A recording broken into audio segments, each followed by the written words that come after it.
다음 이슈로 넘어가 보겠습니다. 아까 정치 와우장용 시간에도 저희가 좀 얘기를 했었던 부분인데요. 추미애 법무부 장관 두 번째 검찰 인사를 했습니다. 지난번에 대검 고위 간부 검사장급 인사 있었는데 오늘은 중간 간부와 평검사까지 해서 759명에 대한 승진 전보 인사가 단행됐습니다. 자, 이 교수님, 네.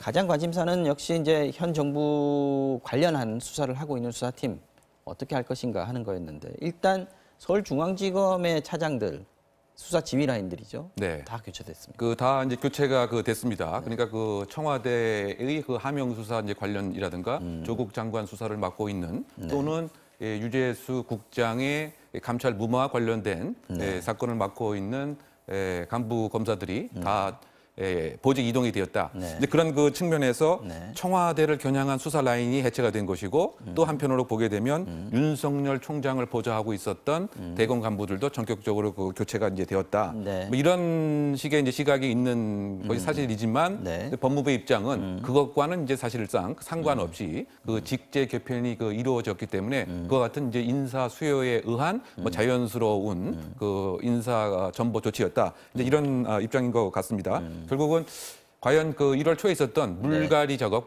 고위 검찰 간부 인사의 물갈이 작업의 연장선이다. 이렇게 보는 시각이 있는 반면 과거에 잘못됐던 인사를 제대로 바로잡는 상당히 긍정적인 탕평 인사였다. 이런 시각도 있는 상황으로 요약됩니다. 지난번 인사를 바로잡는 정상화 조치다라고 설명을 했다고 하는데 법무부가 보도자료를 내면서 이거 자세히 설명을 했어요. 네, 앞서 이제 설명을 해주셨는데요. 우선 차장검사들은 쭉 바뀌었잖아요. 근데 이 인사가 나기 전부터 나온 얘기들이 결국에는 이거 또 물갈이 아니냐. 제2의 이제 또 이제 물갈이다. 이제 이런 예상님이 있었는데 그걸 의식해서 이제 이번 보도자료에서는 이 부분에 대해서 이야기를 했습니다. 이것은 그러니까 수사팀의 체를 위한 인사가 아니다라면서 현안 사건의 수사팀 부장, 그러니까 차장들은 다 바뀌었지만 부장, 부부장 검사 이 부분은 대부분 유임했다라고 이제 밝혔고요. 말씀하신 것처럼 이제 검찰 직제가 개편이 돼서 이와 관련해서 직접 수사하는 어떤 부서를 좀 없애고 공판문의 형사부를 늘렸다 이런 맞습니다. 차원에서 있는 검사지 이 중요한 이 수사팀 현안을 수사하는 수사팀의 해체하기 위한 인사도 아니다라는 점을 특별히 강조했습니다.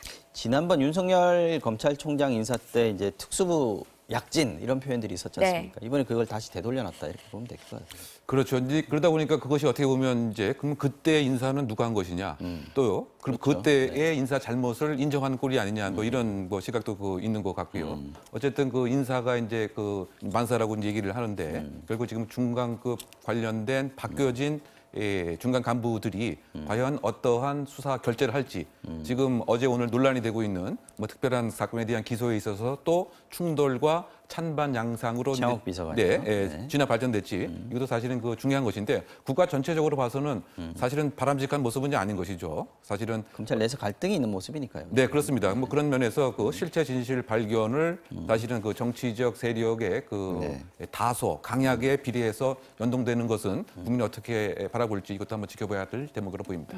서울중앙지검 차장검사들에 대한 인사 내용은 아까 저희가 정치 와우정용 시간에 소개를 좀 해드렸는데 이번에 윤석열 검찰총장이 이번에는 의견서를 냈습니다. 네. 지난 검사장급 인사 때는 의견 조율이 없어서 좀 이야기가 나왔잖아요. 그랬죠. 이번에는 이제 의견서를 냈습니다. 대검 과장급은 인사 대상에 포함하지 말아달라. 유임시켜달라는 얘기죠. 유임시켜달라고 했는데 그런데 인사가 많이 났습니다. 결국에는 윤석열 총장의 의견이 받아들여지지 않은 모양새가 됐는데요. 법무부가 계속해서 이거는 직제 개편을 따른 그냥 검찰 인사일 뿐이다. 수사팀은 그대로 유임됐다라고 이야기는 하고 있지만 이렇게 이 결과적으로 보면은 결국 이건 또 문책성 아니었냐 이런 또 해석이 나올 수밖에 없겠죠. 이번에 또 주목을 끌었던 게 상가에서 심재철 반부패 강력부장에게 항의를 했고 이런 말씀은 그렇지만 네가 검사냐? 라는 말까지 했던 분. 양석조 심의관, 연구심의관.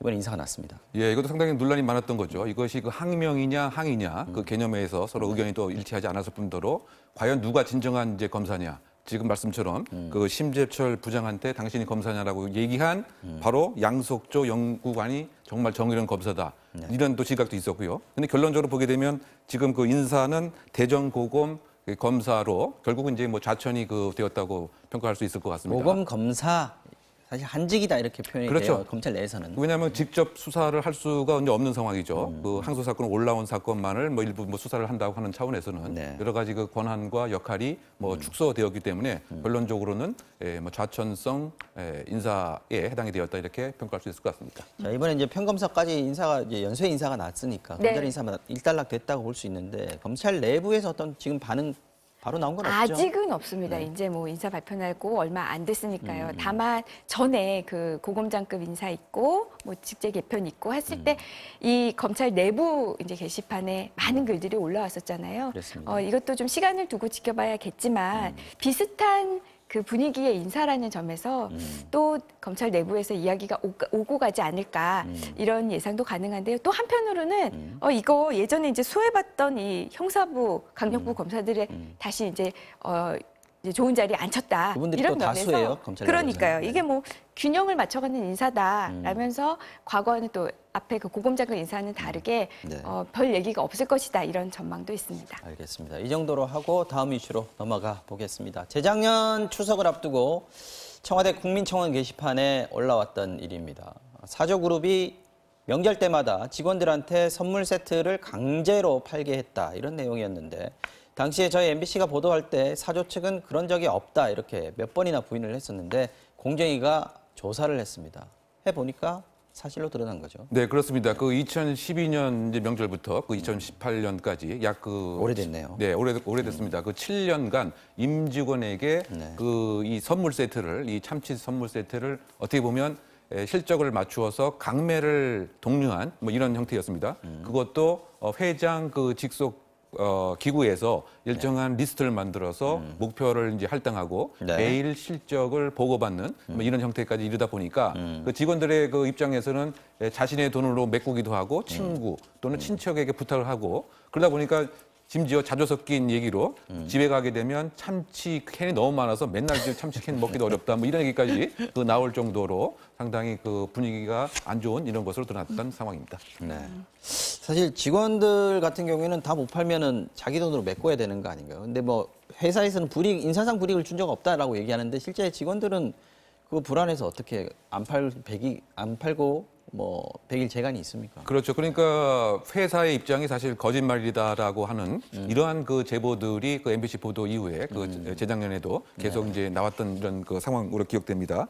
그래서 이제 각 직급마다 일정한 목표액이 있었죠. 뭐 과장은 1년에 500만이라고 한다면 네. 그 상급 책임자는 1년에 예를 들면 몇 천만 원씩 뭐 이렇게까지 할당을 이제 하게 되는 것까지 이제 됐습니다. 그리고 얼마나 될지 모르겠네요. 예, 그 상당히 그 7년 동안 무려 액수로 한번 환산을 해봤더니 1,400억을 요구했다 이런 보도도 있습니다. 이번에 과징금 13억 원이지 않습니까? 네, 그렇습니다. 너무 적은 거 아닌가요? 사실 뭐 적은 거죠. 그렇기 때문에 사실은 과징금 내지 말고 그냥 내는 게 낫다라고 하는 배짱이 있었을 것은 아닌가 이런 추정도 그 가능합니다만 네. 그 어쨌든 간에 지금 이 구조 자체가 상당히 그 체계적으로 이루어진 것 같습니다. 즉 이렇게 그 직급에 따라서 배분을 하는 거 하면 그럼 이제 이렇게 할당을 받은 사람은 또 다른 협력사에게 아예 넘기게 되는 거죠. 그러다 보니까 협력사 그 직원들 자체 이건 정말 그 나쁜 그 기업이다. 왜냐하면 지금 일정한 소위 말해서 할당량 자체를 못 채우게 되면 아예 그 액수를 25%는 팔아주는 값으로 대신하게 되는 이런 것까지 현재 드러난 이게 상황입니다. 지금 사조그룹 얘기입니다만 사실 유통업계 전반에 이런 관행들이 있었다라고 얘기를 하지 않습니까? 예, 이거 왜 맞습니다. 안 없어졌을까요? 우리 그 공정거래법에는 이게 엄연히 이거는 금지하고 있는 행위입니다. 사원 판매라고 해서요. 만약에 사원에게 이렇게 강매를 판매를 시키게 되면 이거는 시정명령, 과징금 이런 처분이 있습니다. 근데 말씀하신 것처럼 저 개인적인 생각이지만 이 과징금 액수가 아무래도 좀 적다 보니 네. 이게 계속해서 이게 근절되지 않는 것 같고요. 여기에 대해서 지금 공정위가 뭐 이걸 막기 위해서 이런 명절 때 이런 선물 세트를 판매하는 이 8개 사업자를 대상으로 간담회도 가졌다고 하고요. 간담회도 가진다고 하고요. 또 이렇게 명절 전후에 이런 이런 이 명절 선물 관련한 이런 부당한 이런 이 강매 이 부분에 대해서 신고센터도 운영한다고 하는데 네. 과연 어떤 직원이 여기에 신고를 할 수 있을지 이런 실효성에 대해서는 조금 의문이 갑니다. 알겠습니다. 잘 지켜봐야겠습니다. 네, 임방글 변호사님 그리고 이웅혁 교수님 오늘 말씀 잘 들었습니다. 고맙습니다.